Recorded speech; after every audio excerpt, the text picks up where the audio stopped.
नमस्कार, मैं हूं आशीष वर्मा। मॉर्निंग कॉल में आपका स्वागत है। शुरुआत इस वक्त की हेडलाइंस के साथ। अच्छे रोजगार आंकड़े और इकोनॉमी खुलने से अमेरिकी बाजारों में जोश कायम।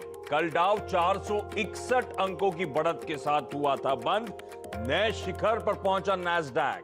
आज फेड की बैठक पर होगी नजर। इधर एशिया की मिलीजुली शुरुआत। एसजीएक्स निफ्टी 0.25% ऊपर। 3 सरकारी कंपनियों में विनिवेश की तरफ बड़े कदम। आईटीडीसी, कंटेनर कॉर्पोरेशन और फेरो स्क्रैप निगम लिमिटेड में हिस्सेदारी जल्द बेचने की तैयारी। इसी हफ्ते इंटर मिनिस्ट्रियल ग्रुप की बैठक संभव। सीएनबीसी आवाज एक्सक्लूसिव। लॉकडाउन के बावजूद टाइटन ने चौथी तिमाही में पेश किए शानदार नतीजे। मुनाफे में 21% का उछाल, मार्जिन्स भी उम्मीद से बेहतर। वहीं पीवीआर को Q4 में अनुमान से ज्यादा 74 करोड़ का घाटा। आइनॉक्स लेजर भी मुनाफे से घाट। आज चौथी तिमाही के नतीजे पेश करेगी हीरो मोटोकॉर्प। तिमाही आधार पर मुनाफा 36% घटने का अनुमान। आय में भी करीब 13% की गिरावट संभव। और देश में कोरोना मरीजों की संख्या 2.5 लाख के पार। पिछले 24 घंटों में करीब 10,000 नए केस दर्ज। उधर दिल्ली के मुख्यमंत्री अरविंद केजरीवाल की तबीयत बिगड़ी। आज होगा कोरोना टेस्ट।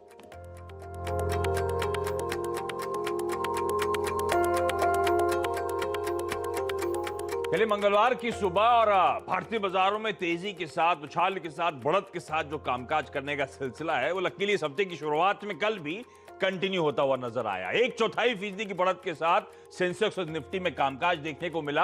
हाँ, निफ्टी बैंक का इंटरडे चार्ट आपकी स्क्रीन पर आएगा। ऊपरी स्तरों से मुनाफा वसूली थी। इंटर्न निफ्टी में हमने देखा था ऊपरी स्तरों से मुनाफा वसूली का दबाव देखने को मिला। ऐसे में बड़ा सवाल आज के मंगलवार के सेशन के लिए है कि बाजार दरअसल अब कौन सा डायरेक्शन पकड़ता है। उस पर करूंगा आगे फोकस, लेकिन पहले आज के सेशन के लिए जो संकेत है, जो क्यूज हैं, वो आपकी स्क्रीन पर आएंगे। और अमेरिकन मार्केट्स में तो गजब का मोमेंटम चल रहा है। फ्राइडे को 829 पॉइंट का उछाल था।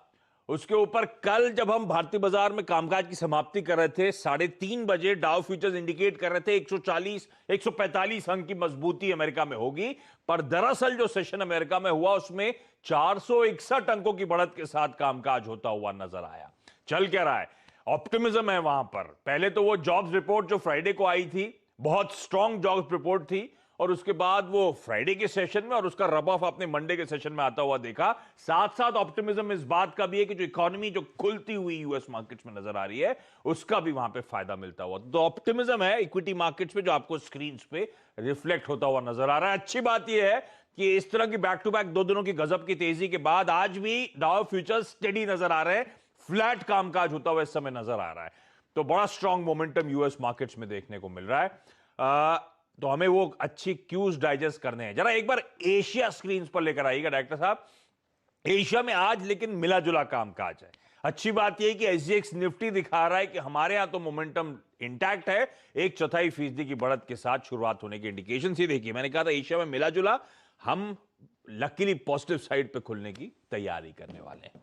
तो अब इस ऐसे में ग्लोबली चल क्या रहा है, मूड माहौल है कैसा? नीरज बाजपेयी जुड़ेंगे, वीरू बताएंगे फिर आज की स्ट्रैटेजी क्या होनी चाहिए, किस तरह के डेटा पॉइंट्स हैं और करना क्या चाहिए। वरुण आपको आगे स्क्रीन पे नजर आएंगे जो बताएंगे आज के ऑल इंपॉर्टेंट सारे के सारे स्टॉक्स इन न्यूज। तो चाहे वो टाइटन के नंबर्स हों और जो तमाम खबरें आ रही हैं उस पर फोकस होगा। लक्ष्मण को भी जोड़ूंगा क्योंकि आपने हेडलाइन में सुना कि विनिवेश की, डाइवेस्टमेंट की, डिसइन्वेस्टमेंट की जो प्रक्रिया है वो तूल पकड़ रही है। इसी हफ्ते बड़ी इंपॉर्टेंट मीट होने वाली सरकारी, तो कई सारी कंपनीज डाइवेस्टमेंट रडार वाली आज फोकस में होंगी। तो ऐसे में खबर क्या है, अपडेट क्या है, लक्ष्मण से होगी जानने की कोशिश। डायरेक्टर साहब लक्ष्मण जुड़े, वीरू जो वरुण जुड़े, तो स्क्रीन पर उन सबको भी दिखाइएगा। लेकिन सबसे पहले जा रहा हूं नीरज बाजपेयी के पास। Neeraj ji good morning. US market में तो धूम मचा रखी है, लेकिन हमारे लिए संकेत कैसे हैं? देखिए, हम डाउ को फॉलो कर रहे हैं। हाँ। और आपने देखा होगा कि जिस हिसाब से ग्लोबल मार्केट चलता है हमारे ऊपर बहुत उसका असर पड़ रहा है, क्योंकि जो कारण है उसके वो दोनों की जगह सेम है। लिक्विडिटी ड्रिवन रैली है और अब तो देखिए एफआईआईज भी खुश हो गए हैं, बहुत गुस्सा नहीं है। तो जैसे जैसे मार्केट में ग्लोबल संकेत आपको पॉजिटिव दिखते हैं, हमारे अभी उसका असर पड़ता है। अब कल डाउ ने फिर से एक बार ज़बरदस्त रैली दिखाई और लगभग वो अपने उस रिकॉर्ड हाई की तरफ पहुंच चुके हैं जो इस कोविड से पहले के थे। इवन S&P तो बिल्कुल आप देखिए उसने सारे जो अपने लॉसेस थे वो पूरे कर लिए, अब वहाँ कोई लॉसेस दिखता नहीं। इस तरीके की रैली वहाँ बनती हुई दिख रही है। डाउ जोन्स में कल मजबूती बनी, तकरीबन 40% की रिकवरी लोज से हो चुकी है इन मार्केट्स में। तो एक बड़ा रीज़न यही है कि इकनॉमी में जो रीओपनिंग हुई है और लिक्विडिटी ज़बरदस्त डाली गई है, इसके सिवा और कोई कारण नहीं है। और जो पैंडमिक है या कोविड है उसकी बहुत ज़्यादा चिंता अब दुनिया भर के देश नहीं कर रहे हैं और ख़ासतौर पे अमेरिका में ऐसी कोई चिंता दिखती नहीं है। तो उसका कारण यही है कि मार्केट में एक बहुत अच्छी तेज़ी आपको बनती हुई दिख रही, बावजूद इसके कि आपको इकोनॉमिक इंडिकेटर बहुत सारे वीक दिखेंगे, लेकिन शायद उसको मान के चल रहे हैं कि ये बॉटम आउट हो चुका है। तो ये एक बड़ा दिलचस्प ट्रेंड आप कह सकते हैं ग्लोबल मार्केट में है। पिछले 1-2 दिनों में आपने अगर गौर किया होगा तो गोल्ड नीचे आ गया था, तो हमें लग रहा था कि हेवन से निकल के लोग फिर से रिस्की एसेट में आ रहे हैं, लेकिन अब उधर भी जा रहे हैं। अब वो फिर 1700 के पार चला गया है। तो गोल्ड में भी तेज़ी आप दोबारा से बनते हुए देख रहे हैं। इक्विटी मार्केट में तेज़ी है ही है और क्रूड भी बाउंस बैक करके $41 पे पहुंच गया। कल उसमें इंट्राडे 3% की कमजोरी देखी गई, लेकिन वो फिर से $41 के ऊपर ट्रेड कर रहा है। कल कमजोरी इसलिए थी कि जो प्रपोज्ड कट था उसके अलावा करीब 1 महीने पहले सऊदी अरब ने मिड टर्म अचानक से एक सरप्राइज कट कर दिया था 10 मिलियन का, वो फिर से उन्होंने वापस ले लिया कि वो अब कंटिन्यू नहीं करेंगे। उसके बावजूद आप देखिए क्या ज़बरदस्त रैली बनी हुई। तो सारे एसेट क्लास में धमाकेदार तेज़ी है और 2 ही कारण है, रीओपनिंग और लिक्विडिटी, इसके अलावा और कोई फैक्टर नहीं है। तो रीओपन